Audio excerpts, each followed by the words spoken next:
Field marshal Syed Asim Munir की आज सदर डोनाल्ड ट्रंप से अहम मुलाकात होगी। सदर ट्रंप और फील्ड मार्शल की मुलाकात कैबिनेट रूम में होगी। पाक अमरीका ताल्लुकात समेत खिते की सूरत हाल पर गुफ्तगू होगी। तर्जुमान व्हाइट हाउस के मुताबिक अमरीकी सदर आर्मी चीफ के एजाज़ में ज़ोहराना देंगे। फील्ड मार्शल की अमरीकी वज़ीर ख़ारिजा और वज़ीर दिफा से भी मुलाकात का इम्कान।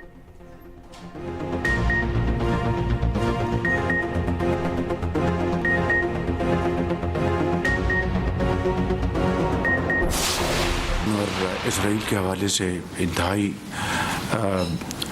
अफसोसनाक है और पाकिस्तान ने भरपूर मजम्मत की है। फॉरेन ऑफिस ने, डिप्टी प्राइम मिनिस्टर ने, मैंने कि ये इसराइल ने हमारे हमसाया मुल्क, बरादर मुल्क ईरान के ख़िलाफ़ खुली जारियत की है। ये न सिर्फ ख़त्ते के लिए बहुत ख़तरनाक है बल्कि ये आलमी अमन के लिए बहुत ख़तरनाक है। IMF को हमने पूरी तरह बता दिया था कि हम ज़राअत के ऊपर कोई हम टैक्स नहीं लगने देंगे, ना फर्टिलाइज़र के ऊपर, ना पेस्टिसाइड के ऊपर। इसराइल ने ईरान में खुली जारियत की। इसराइली इक़दामात ख़ित्ते और आलमी अमन के लिए ख़तरा है। पाकिस्तान ख़ित्ते में अमन व इस्तेहकाम चाहता है। वज़ीर आज़म शहबाज शरीफ की काबीना इजलास में गुफ्तगू। कहा, इसराइल ईरान तनाज़े के बाद ख़ित्ते की सूरत हाल अफसोसनाक है। आलमी बरादरी इसराइल ईरान जंग रोकने के लिए इक़दामात करे। गज़ा में सूरत हाल इंतहाई तशवीशनाक है। 50,000 से ज़ायद फ़लस्तीनी शहीद हो चुके। गज़ा में जुल्म जारी है। आलमी ज़मीर कब जागेगा? भारत के खिलाफ जंग में अल्लाह ताला ने अजीम फतह अता फरमाई। वज़ीर आज़म ने कहा, बजट में तनख्वाहों में 10% इजाफा किया गया। 6 से 12 लाख तक तनख्वाह पर 1% टैक्स लगेगा। IMF को बता दिया था ज़राअत पर टैक्स नहीं लगने देंगे।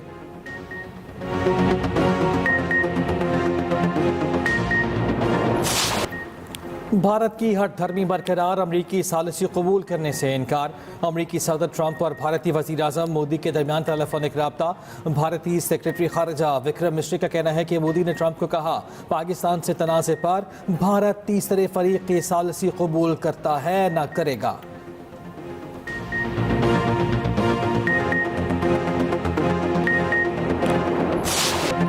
क्या ट्रंप को मसला कश्मीर हल कराने के लिए मोदी की इजाज़त दरकार है? तर्जुमान अमरीकी महकमा खारजा टैमी ब्रूस से सहाफ़ी का सवाल। टैमी ब्रूस ने कहा, सदर ट्रंप ने खुद कहा है हर मुल्क को अपने मुस्तकबिल का तयन करने का हक है। वो मदद की कोशिश करते हैं। ये इस मुल्क पर मुनहसिर है कि वो इसे कबूल करता है या फिर नहीं।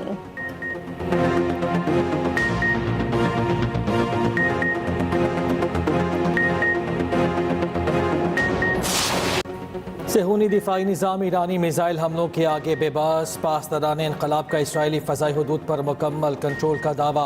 पासदारान इनकलाब ने ताज़ा बयान में कहा, इसराइल के खिलाफ ताज़ा हमलों में फतावन हाइपरसोनिक मिज़ाइल इस्तेमाल किए।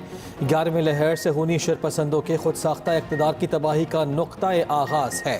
रात गए ईरान के मकबूजा बैतुल मक़दिस, मग़रिबी किनारे, तल अबीब और हर्ज़िलिया में कई इसराइली अहदाफ पर हमले। ईरान की जानिब से पहला इसराइली ड्रोन मार गिराए जाने की इतलात। तेहरान में इसराइल से मुंसलिक दहशतगर्द गिरोह गिरफ्तार। यमनी हौसियों ने इसराइल के खिलाफ ईरान का साथ देने का ऐलान कर दिया।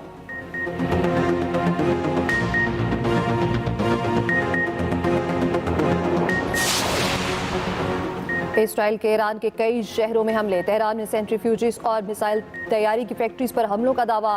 तेहरान में इमाम हुसैन यूनिवर्सिटी और सरकारी रेडियो की इमारत के करीब हमला। मिसाइल फैक्ट्री को निशाना बनाने का दावा। इस्वान के एयरबेस पर बमबारी। अमरीकी अखबार का कहना है इसराइल को मिसाइल शिकन एरो इंटरसेप्टर्स की कमी का सामना है। बैलिस्टिक हमले रोकने की सलाहियत मुतासर हो सकती है। अमरीका का जुमे तक मकबूजा बैतुल मक़दिस में अपना सफारतखाना बंद रखने का ऐलान। तमाम अमरीकी सरकारी एहलकारों और अहल खाना को अगले नोटिस तक शेल्टर में रहने की हिदायत। अमरीका ने अपने शहरियों के लिए ट्रैवल एडवाइजरी जारी कर दी। किसी सूरत ईरान का सफर न करने की हिदायत।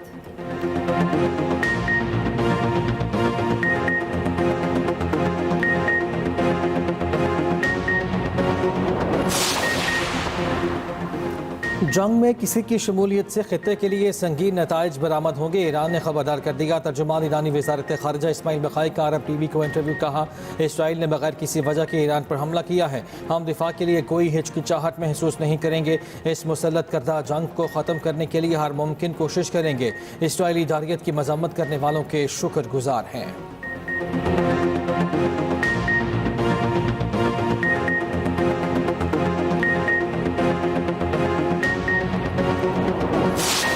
ईरान इसराइल जंग में शामिल हों या ना, अमरीकी सदर ट्रंप ने कौमी सलामती काउंसिल से मुशावरत मुकम्मल कर ली। व्हाइट हाउस में नेशनल सिक्योरिटी काउंसिल का 1 घंटा तवील इजलास से पहले ट्रंप और इसराइली वज़ीर आज़म नेतन्याहू का टेलीफोनिक राब्ता। नायब सदर जेडी वेंस कहते हैं सदर ट्रंप ईरान की यूरेनियम अफसूदगी खत्म करने के लिए मज़ीद इक़दाम कर सकते हैं।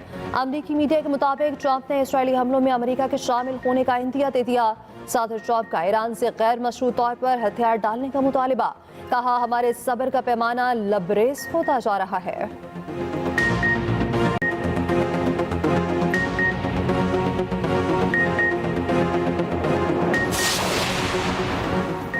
ईरान के रहबर आला आयतुल्लाह खामनाई का कहना है कि ईरान कभी भी सहूनियों के साथ कोई समझौता नहीं करेगा। सोशल मीडिया पर एक बयान में कहा, जंग शुरू हो चुकी, हम सहूनियों को कोई रियायत नहीं देंगे। खामनाई ने जंगी इख्तियारात पास दौरान इनकलाब को मुंतकिल कर दिए। इसराइल की ईरानी सुप्रीम लीडर को निशाना बनाने की धमकी। इसराइली वज़ीर दिफा ने कहा, खामनाई का अंजाम सदाम जैसा हो सकता है।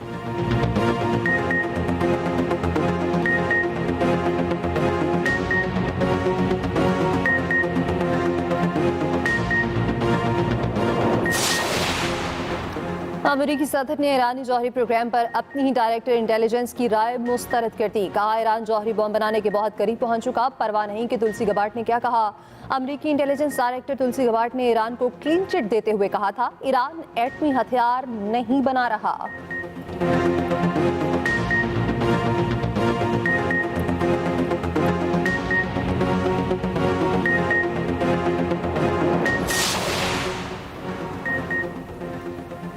ईरान मुज़ाकिरात की मेज़ पर ना आया तो अमेरिका उसका जौहरी प्रोग्राम तबाह कर सकता है। जर्मन चांसलर का ईरान को इंतबाह। कहा, इसराइल के पास ईरानी जौहरी प्रोग्राम तबाह करने की सलाहियत नहीं, अमेरिका के पास है। इसराइली हमलों के बाद ईरानी हुकूमत कमज़ोर पड़ चुकी। रूस ने ईरान पर इसराइली हमले गैर कानूनी करार दे दिए। रूसी वजारत खारजा के मुताबिक ईरान पर इसराइली हमले आलमी सलामती के लिए नाकाबिल कबूल हैं। ईरान अमेरिका के साथ राब्ते दोबारा शुरू करने के लिए तैयार है। उधर फ्रांसीसी सदर मैक्रोन कहते हैं, फौजी कार्रवाई से ईरानी हुकूमत की तब्दीली की कोशिश सबसे बड़ी गलती है। ईरान के साथ दोबारा मुज़ाकिरात की मेज़ पर आना चाहिए। अमाराती सदर शेख मोहम्मद बिन जैद अल नहयान का ईरानी हम मनसब मसूद पज़ेश्कियान से टेलीफोनिक राब्ता।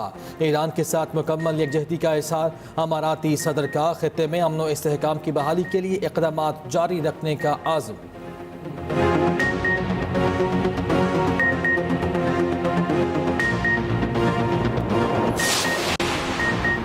कैशलेस इकॉनमी और मईशत की डिजिटाइजेशन के लिए कमेटी कायम। वज़ीर-ए-आज़म खुद हफ्तावार पेशरफ्त जायजा लेंगे। शहबाज शरीफ ने कहा, मईशत डिजिटाइजेशन हुकूमत की तरजीहात में शामिल है। डिजिटल अदायगियों और रकूम की डिजिटल मुंतकली की हौसला अफजाई की जाए। विफाक बजट में कैशलेस इकॉनमी के फरोग के लिए इक़दाम किए गए। गैर रस्मी मईशत के खात्मे और शफाफियत के लिए इक़दाम कर रहे हैं।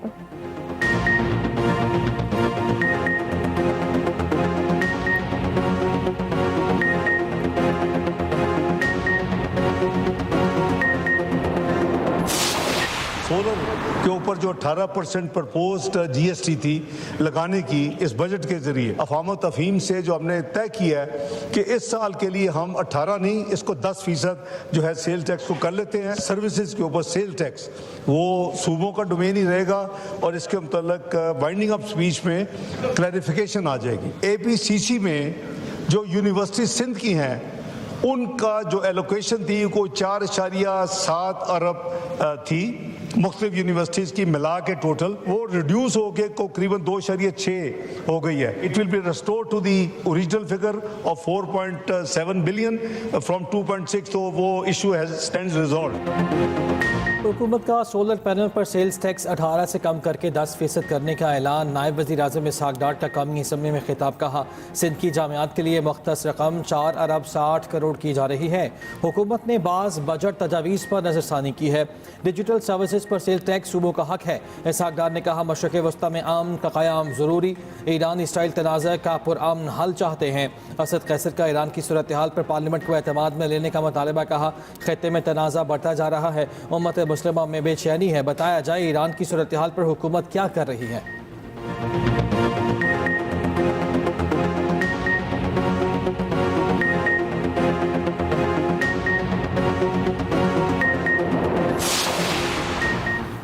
इसराइल ने ईरान पर वही जंग मुसल्लत की जो भारत ने पाकिस्तान पर मुसल्लत करने की कोशिश की थी।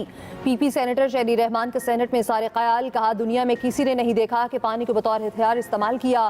पाकिस्तान का नाम बतौर जिम्मेदार एटमी रियासत सबकी नजर में आ गया। पाकिस्तानी वफद ने हर जगह लोगों को मुतमईन किया। सेनेटर मंजूर काकड़ ने कहा इसराइल ईरान तक पहुंच गया, वो दूसरा टारगेट पाकिस्तान को रखेंगे। उम्मत मुस्लिमा क्यों खामोश बैठी है? सब सर जोड़ें, इसराइल को जवाब दें।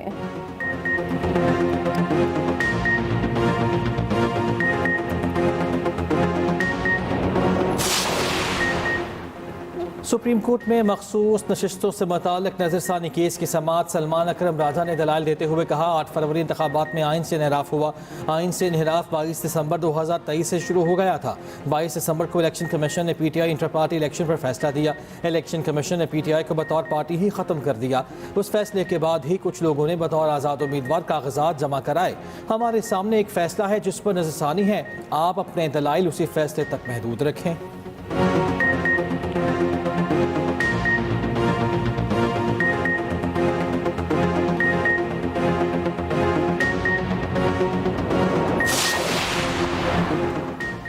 इलेक्शन में कागजात नामजदगी जमा कराने वालों को गिरफ्तार किया गया। 180 सीटों से कम करके 92 पर लाया गया। हमसे इंतखाबी निशान वापस ले लिया गया। कॉपी असम्बली में मेरी तकरीर न दिखाकर स्पीकर ने गलत काम किया। अपोजिशन लीडर उमर अयूब की मीडिया से गुफ्तगू। असर कैसर ने कहा हमारे रहनुमाओं के केसेस 2 साल से चल रहे हैं, रिकॉर्ड अदालत में पेश नहीं किया जा रहा। अदालत इंसाफ नहीं देती तो हम कहाँ जाएं? अली जफर ने कहा बानी PTI पर बनाए गए केसेस बेबुनियाद हैं। जिस दिन समाअत हुई ये केसेस खत्म हो जाएंगे।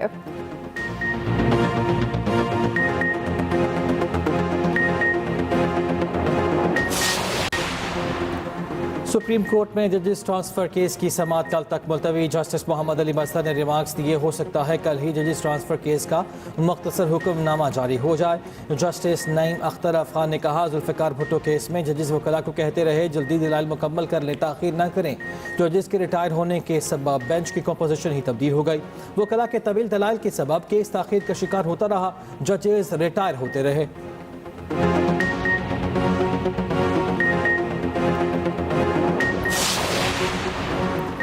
बार और बेंच को किसी सूरत अलग नहीं किया जा सकता। यंग वकला को चाहिए कि वो सीनियर से सीखें। चीफ जस्टिस पाकिस्तान याहिया अफरीदी का पेशावर में तकरीब से खिताब, कहा हमें सोलराइजेशन और डिजिटलाइजेशन की तरफ जाना होगा। इन दोनों अहदाफ को पूरा करेंगे। हमारे बड़ों ने जो हिस्सा डाला उसको भूलना नहीं चाहिए।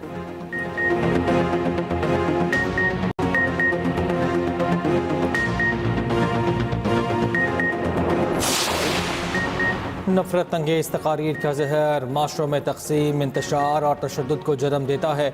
आलमी बरादरी आज़ादी इज़हार के नाम पर नफरत फैलाने वालों का मुहासबा करे। वज़ीर आला पंजाब मरियम नवाज़ का पैगाम, कहा इस्लामोफोबिया नफरत अंगेज़ रवैयों की सबसे ख़तरनाक शक्ल है।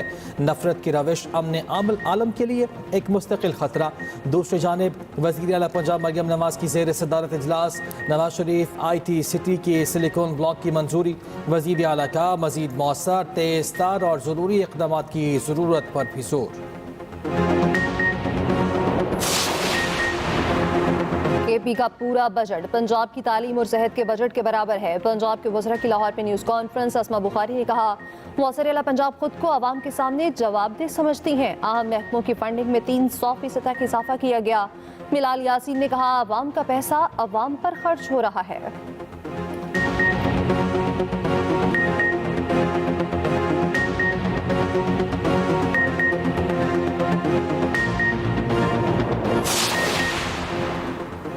आइंदा माली साल के लिए आज़ाद कश्मीर का बजट पेश। तरक्याती अखराजात के लिए 49 अरब रुपये मुख्तस करने की तजवीज़। तालीम के लिए 5 अरब, सेहत के लिए 6 अरब रखे जाएंगे। ज़राअत के लिए 90 करोड़, सियाहत के लिए 70 करोड़ रुपये रखने की तजवीज़। तरक्याती बजट में से 31 अरब हुकूमत पाकिस्तान की जानिब से दिए जाएंगे।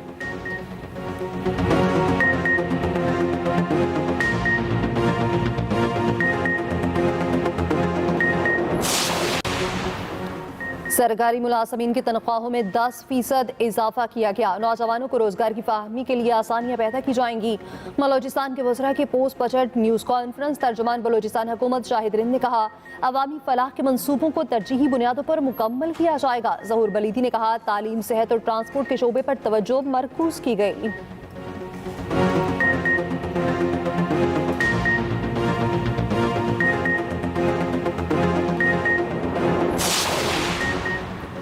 ईरान में फंसे मजीद 500 से ज्यादा पाकिस्तानी अफगान बॉर्डर पहुंच गए। ज़ायरीन, मजदूर, ताजर और तलबा शामिल 250 पाकिस्तानियों को घरों को रवाना कर दिया गया। रात गए 107 पाकिस्तानियों को लेकर पहली परवाज इस्लामाबाद पहुंची। फ़ज़ाई हुदूद की बंदिश के बायस पाकिस्तानी ज़मीनी रास्ते से तुर्कमानिस्तान के शहर अशकाबाद पहुंचे।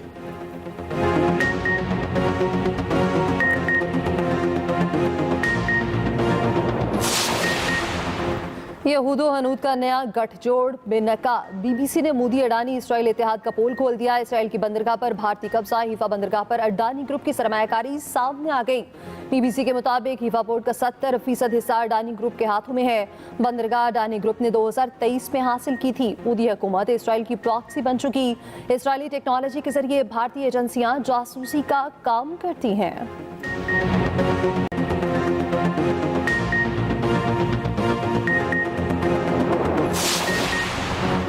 जैकबाबाद के करीब पेशावर से कोयटा जाने वाली जाफर एक्सप्रेस के ट्रैक पर धमाका।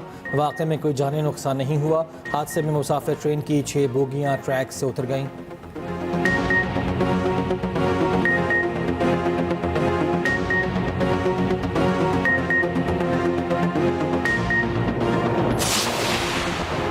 हुंजा की इलाहाबाद झील में सीवरेज का पानी छोड़ने का इंकशाफ। गैर मुल्की इलाके की निशानदही पर इंतजामिया को होश आ ही गई। गिलगित बल्तिस्तान प्रोटेक्शन एजेंसी ने होटल के एक हिस्से को सील कर दिया।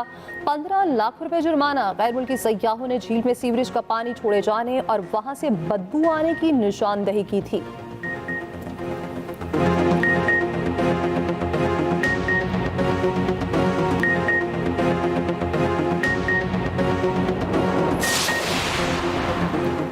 साबिक पाकिस्तानी कप्तान राशिद लतीफ़ का वर्ल्ड टेस्ट चैंपियनशिप की 11 रुकनी टीम का सोशल मीडिया पर ऐलान। जनूबी अफ्रीका के 3 खिलाड़ी शामिल। टिम्बा बावुमा कप्तान। ऑस्ट्रेलिया, भारत, इंग्लैंड के 2-2। श्रीलंका, न्यूजीलैंड का 1 खिलाड़ी शामिल।